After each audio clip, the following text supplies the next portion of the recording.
So recently we talked about the Elgato Stream Deck Plus, and I didn't think I was going to be using this product that much. But I found myself actually using the Elgato Stream Deck Plus a little bit more than usual. You know, I know, I do streaming, I do live streaming, I do production, and a whole bunch of other stuff.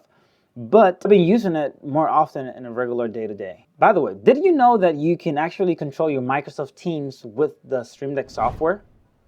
Go to your computer and open up the Stream Deck software. Now, install the new Microsoft Teams plugin by going to Discover. Now go to Plugins and search for Microsoft Teams. Click on Install.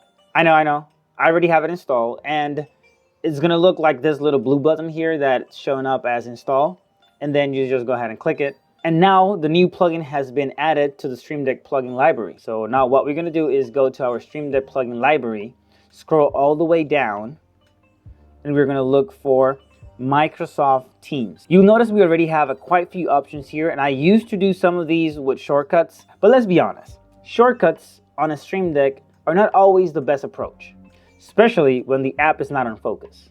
Anyways, I created a third page and added a few buttons for Microsoft Teams. You'll notice it defaults to the Microsoft Teams icon with a lock, and that is okay. This is because we need to authorize the Stream Deck with the Microsoft Teams API token.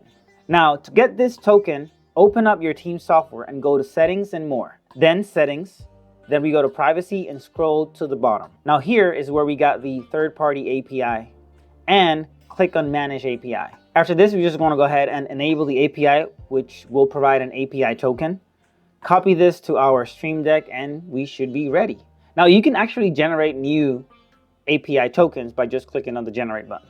So in my case, my buttons already came up, but if you still have the Teams logo with the lock, that means that you would actually need to activate the API, and you need to do this by being in an active call, which is really straightforward. You can go ahead and just create a test call, and this is how you do it. You want to go to Settings and More, go to Settings, then go to Devices, and around the middle, you might have an option that says Make a Test Call. You can go ahead and just click on Make a Test Call, and this would initiate a test call for you. And now you'll notice that my icons change from inactive to active, and it came up with color. Pretty much that's what you want to do. Now we have the Microsoft Teams feature at reach of our fingers without using a mouse. You get the point. Now for more tips and tutorials on the Stream Deck, go ahead and watch the next video right here. By the way, make sure to like this video and subscribe to the channel, and don't forget to click on the notification bell so you can be notified whenever we release a brand new video. This is Eddy04. See you on the next one.